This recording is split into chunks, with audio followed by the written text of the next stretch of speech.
From the Chesapeake Bay Journal, your source for independent environmental reporting, this is Chesapeake Uncharted, the podcast that uncovers stories about the Bay, its interconnected ecosystem, and the people who rely on them. I'm Jeremy Cox. On today's episode, it's really thinking about how to build those relationships where there's trust and there's understanding, and also acknowledging some of those wrongdoings. Okay, yeah, maybe we didn't do it right in the past and maybe we stepped on toes, but how do we shift that, rebuild relationships, and really think about what is best not only for the community but for the Bay?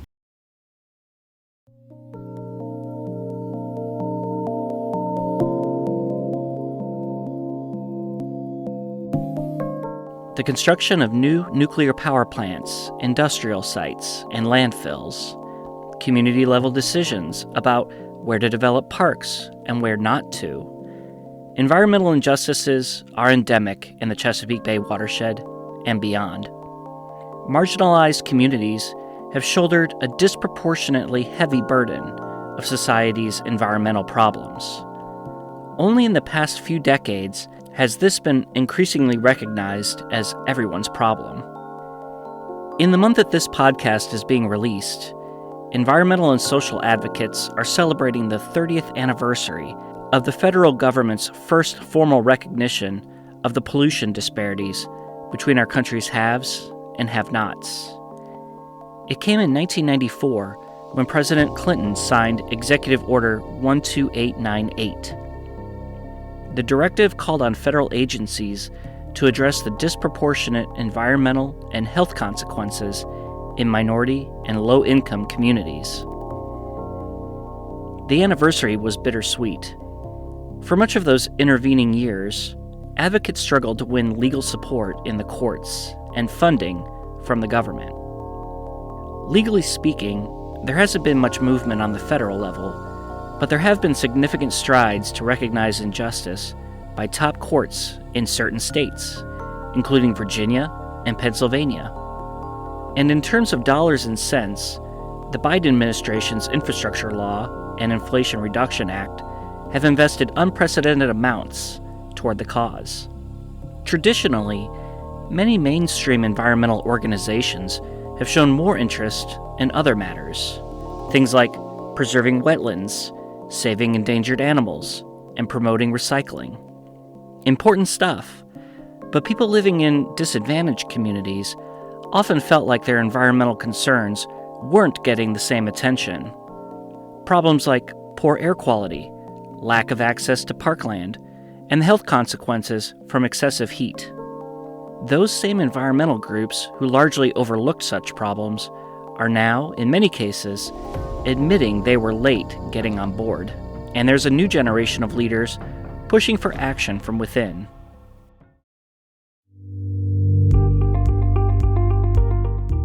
Welcome to Season 3 of Chesapeake Uncharted. This time, our team here at the Bay Journal is interested in hearing from a younger generation of Bay leaders, the people who weren't born when the Chesapeake Bay cleanup formally began 40 years ago. With the Bay restoration effort facing its current set of cleanup goals in 2025, this felt like a good time to go searching for some inspiration. Each episode spotlights one of these wave makers. Today our guest is Carmera Thomas-Wilhite. In February 2023, she joined the Bay region's most influential environmental group, the Chesapeake Bay Foundation, as its first Vice President for Diversity, Equity, Inclusion, and Justice. How'd she get there? What's her mission? Find out in our conversation, which will begin after this break.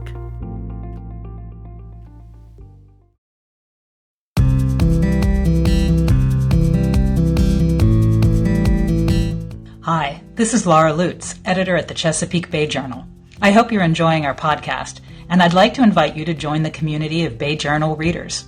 If you care about climate change, wildlife, clean air, healthy communities, and of course the Bay and its rivers, you'll find news you can use at the Bay Journal, along with some great ideas for outdoor travel. Our subscriptions are free. Check us out at bayjournal.com and click on subscribe to start receiving the best independent environmental news in the Bay region.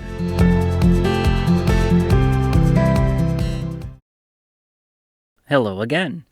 On today's episode of Chesapeake Uncharted, we're listening to my interview with Carmera Thomas-Wilhite of the Chesapeake Bay Foundation. In some ways, this conversation is a continuation of our recent episode featuring Randy Rowell, who has risen in the environmental ranks in the Bay region with his sights set on fighting injustice. Thomas-Wilhite has been on a similar journey, but she offers a unique vantage point, one with the full force of a group with thousands of members and millions of dollars a year in revenue. Off we go. Well, Carmera, thank you so much for coming on here. What do you do? I am the Vice President for Diversity, Equity, Inclusion, and Justice at the Chesapeake Bay Foundation. All right. Well, can you unpack what that means then? Sure. So I am a new department at the Chesapeake Bay Foundation working on internal and external equity principles. I think of my role as working with people, partnerships, and places. So we have 18 million people in the Chesapeake Bay watershed, each with different life experiences and backgrounds, and are impacted by pollution and solutions for the Chesapeake Bay restoration work, as well as employees of the organization who are important and valuable for the work that we do at the organization, and really deserve a sense of belonging and pride in the work, and also to be taken care of as their full selves in their employment, as well as partners. So we work with many partners throughout the watershed and making sure that we're being authentic and genuine in those relationships. And then the many places, whether it's some of our education centers or other properties that we either own or utilize on a constant basis, making sure that we're telling the full story of that history, especially as it relates to Indigenous and formerly enslaved communities and other communities around the Chesapeake Bay. So it sounds like you're kind of like an actor on Broadway who gets to originate a role. You know, there's no playbook for you. What's that been like? Yeah, no playbook. It's been interesting. So CBF has been kind of dipping its toe in some of this work, similar to other environmental organizations, and it all kind of hit the movement at around the same time. So we started doing some of this work, but to really have it formalized is really great. But it is really exciting because I get to make it my own. I get to make sure that I add a little piece of myself into this work. So, leading with my own style of leadership and making sure that I'm being empathetic and, taking care of people the way that I would like to be treated. I like to ask everybody, what is your Chesapeake Bay origin story? Oh, wow. Yeah, that's a big story. So I grew up in Maryland. Both my parents are from Annapolis, and both of sets of grandparents lived in Annapolis, and I spent my summers hanging out with both sets. My parents really instilled a sense of stewardship in myself and in my sister, and spending summers at my grandparents, just having the exposure of being outdoors. My mom's parents were both 4-H leaders. My grandfather was an extension agent for University of Maryland and for the county, for Anne Arundel County. My grandmother being a teacher. I mean, we were gardening, we were fishing, swimming in the Severn River and on the bay. I went to college in North Carolina, decided to move back home and really find my roots again here in Annapolis area. And it's been a part of me ever since. So I think my family had a really big influence on that. And then some of the other experiences that I've had either throughout my career or as an adult have, solidified that as well. But you studied, if I'm not mistaken, biology in North Carolina? That's correct, yes. And you were kind of heading toward public health. I wonder if your decision-making was influenced at that time by, historically the environmental movement, at least most publicly, in the media, and I think reflected on the ground, has been overwhelmingly white. Oh, yeah, absolutely. I mentioned my grandfather when I was growing up. He had gotten a little sick, but he had told me stories of kind of the stress that he was under in his role. He was the first Black male and first Black person to work for Anne Arundel County Extension, and that was really big for him, but it was also really scary for him too, being in predominantly white spaces where he had come from Princess Anne before that, and he was, around UMES, so he was working at a historically Black college, and that was kind of a culture shock for him. And my grandmother was a teacher during the time of integration in Annapolis, so just hearing some of their experiences really made me think about the career that I wanted to go into and what I wanted to do with a part of my life and understanding that history. But when I looked at the environmental movement, you're right. I didn't really see myself in a lot of those spaces. I knew a few people that were doing it. I knew a few people that were in some of the sciences, but again, having some really hard challenges and really being authentically themselves. And that made me a little nervous. And I also didn't think that it was a possibility to make it a career. I didn't have that early exposure. A lot of my family, they're educators and, work with a lot of young people. So I thought that was the path that I was going to go into as well. Well, this might be a good time to talk about, you've brought up in the past that a book called Black Faces, White Spaces had a big influence on you. Can you talk about what that book is about and what it meant to you? Yeah, Carolyn Finney is the author of that book, and she writes about the Black experience in predominantly white spaces like national parks and camping and hiking. And I've talked to other, outdoor groups that have very similar backgrounds and experiences where, you go camping, but you really want to make sure you're safe and you want to make sure you're in the right place, and having people look at you weird or ask you questions about, oh, what are you doing here? Why are you here? And not really being able to be your full self there in those spaces. And that book really changed the way that I think about the things that I like to do. I love new experiences outdoors. I love trying new things. I never thought of it as being something that I would not do. So when I read that book, it made me think of, I'm in a lot of these things when I'm hiking or I'm going to different parks. I don't usually see a lot of people that are, look like me or families that look like me. So how can I change that? What can I be a part of to do that? But also, how can I just show up and continue to think about the things that I like to do, and how can I bring more people along with me that look like me, and really share that maybe it's not necessarily that Black people don't do those things. You just need to change your perspective and your bias and what you think those stereotypic things that people of color do in the outdoors. Have you had that experience or yourself of, being in an outdoor space and being made to feel uncomfortable or, othered? Yeah, for sure. My husband and I, we like to go camping a lot with our friends, and most of the time we're at state parks or national parks, but a lot of times we'll get kind of the questions, oh, is your first time camping?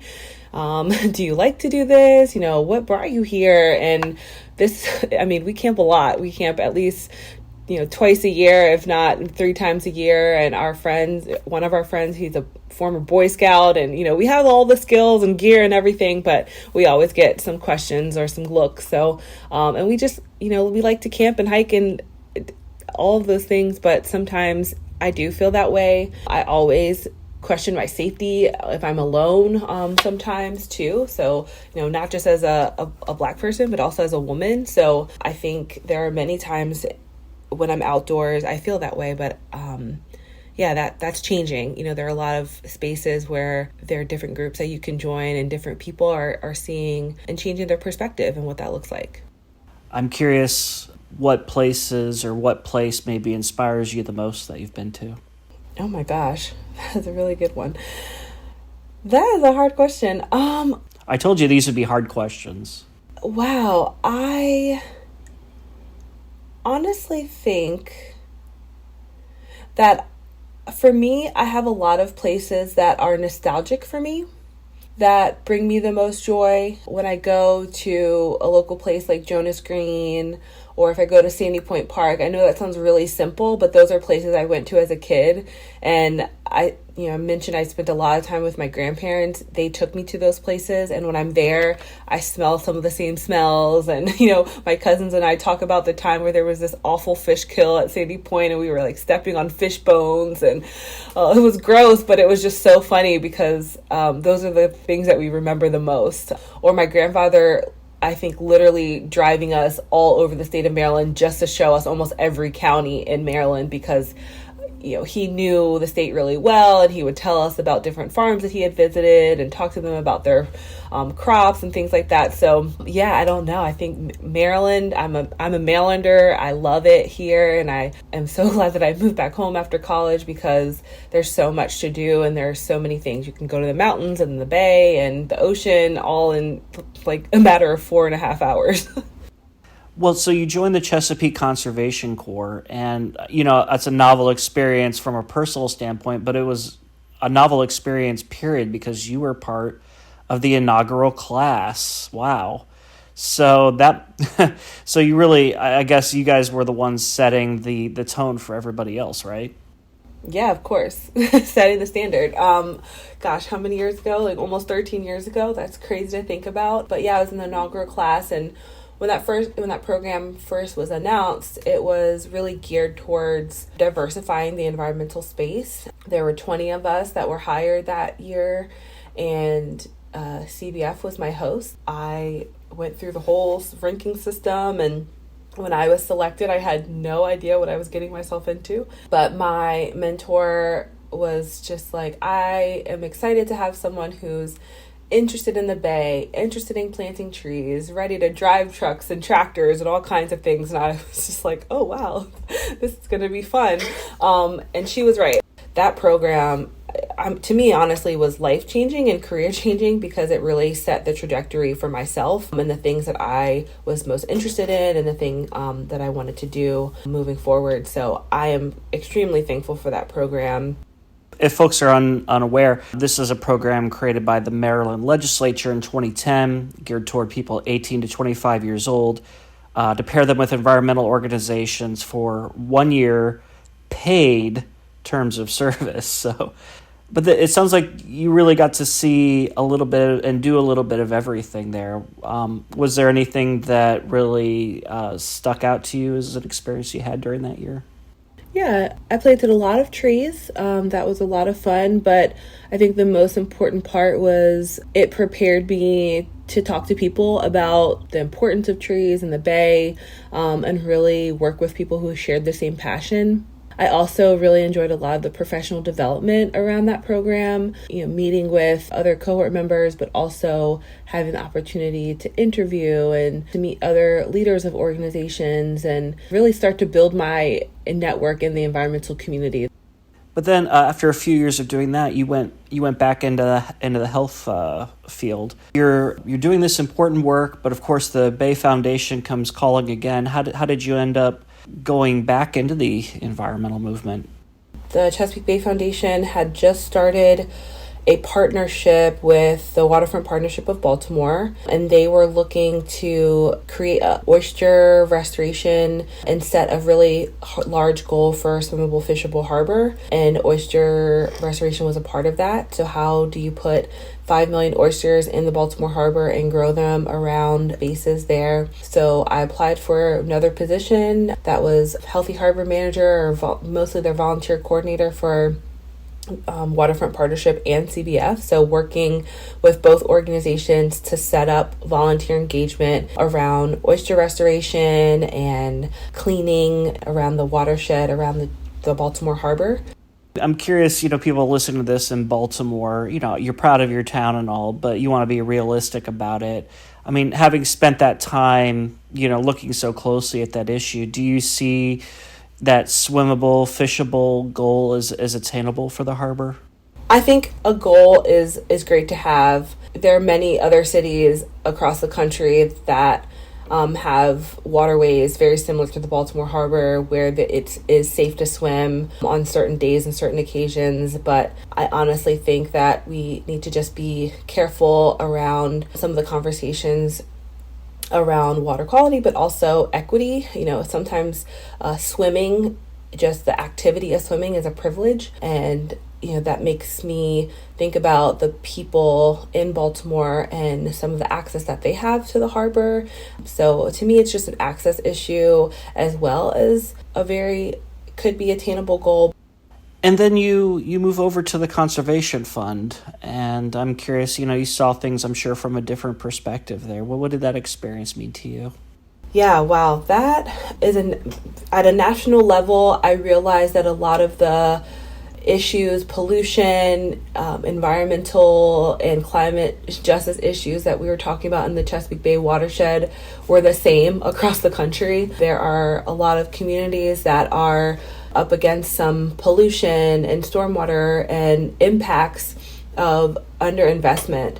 And I was working on a program called Parks with Purpose, and we were working directly with community-based organizations and residents who were advocates for their own community and for themselves, and having a lot of self-determination and awareness about their experience and their access to different outdoors and stormwater pollution solutions. So we were working in North Carolina around a trail and access to a nature park and nature center, to Atlanta with folks who were dealing with major stormwater issues because of upstream construction, and from building parks that were in communities that had many vacant lots or many vacancies in underserved communities and public housing. So it was really interesting just to see that the issues are the same, and people around the country are advocating for themselves and really self-determined to do something. Why is it important to have those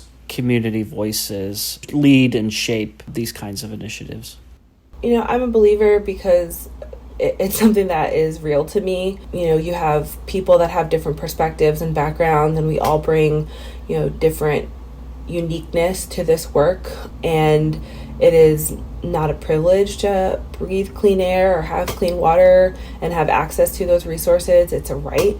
I think that it's important that the community as a whole, and we understand that when it comes to solutions for big environmental problems, it takes all of us, whether that's the person that is in their community at their community meeting every night talking about stormwater issues because they are directly impacted by it, or the city council person that's advocating on their behalf, or the organization that's helping to fund those different initiatives. Each of us have a piece of it, and we all contribute and can contribute so much to the solutions because we're all impacted by the problems. 2020 comes along, and it's a very hard year in a lot of ways. And if there's anything good that came out of it, you saw the attention focused on racial justice, social justice. A lot of environmental groups, they start putting out DEIJ statements. What did that mean to you as those organizations started to look in the mirror a little bit? Yeah, 2020 was a year that I think all of the unrest and things that we don't always want to talk about in this country kind of came to a head, and the murder of George Floyd was the catalyst for greater awareness about the issue of racial injustice in the US, period.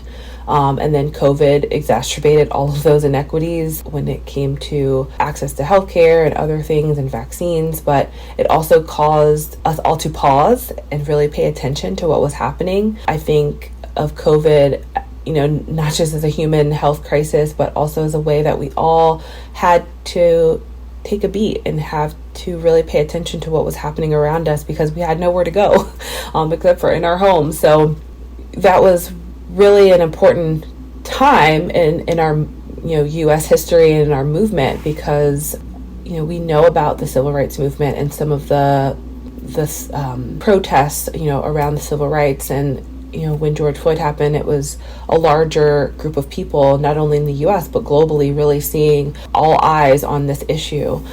So when environmental organizations saw what was happening, I don't think it was unique that they also had to be a part of it and make statements and dedicate and commit themselves to racial histories and understanding what that means as a part of their own organizations, but also who they were including in some of the work that they were doing in the environment and some of the erasure of some communities or disenfranchise of some communities as they were doing their environmental work and conservation works. And they're holding themselves accountable, which I think is huge. Well, so you've been on the ground floor of efforts within the Chesapeake Bay Restoration to put a spotlight on and then actual action toward diversity and equity, serving on the action team, first of all, within the Chesapeake Bay program, and then now within the work group. I wonder if you could share with us some of the work you all have been doing. Yeah, with the Bay program, they're really focusing on projects that include diverse voices, but also the federal and the nonprofit workforce. So who in the Bay community are actually working on some of these initiatives. We look a lot at data that's out there.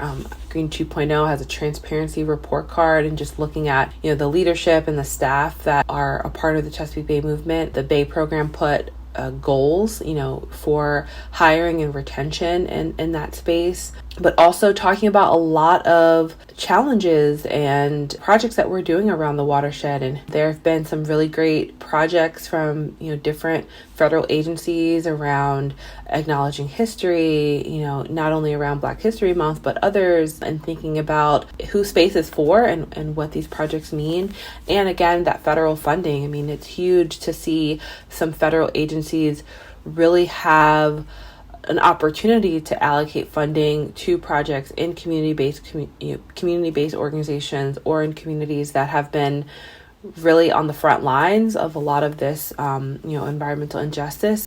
Well, you're working for an organization like the Chesapeake Bay Foundation, which is, more aligned with the legacy environmental movement, if you want to call that. How can groups like the Bay Foundation build that kind of credibility, do you think, going forward? Yeah, it's all about relationships and trust, right? So when you are working with different groups and different communities, it's not a transactional relationship. It's something that you're going into together. Well, you said you've been on Zoom and Teams calls all day, so I probably don't want to keep you much longer. I just want to say thank you very much. I'm really grateful for you taking the time out to really help walk us through not only your life, but some of these really complex issues. Thank you, Carmera. Oh my gosh, thank you so much. I really appreciate the opportunity. It was a lot of fun talking to you.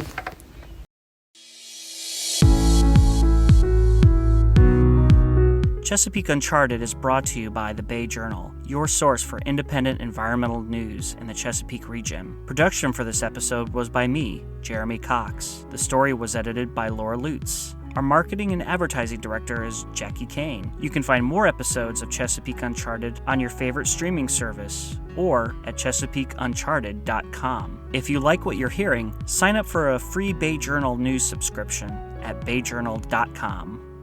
Until next time, this has been Jeremy Cox. Take care.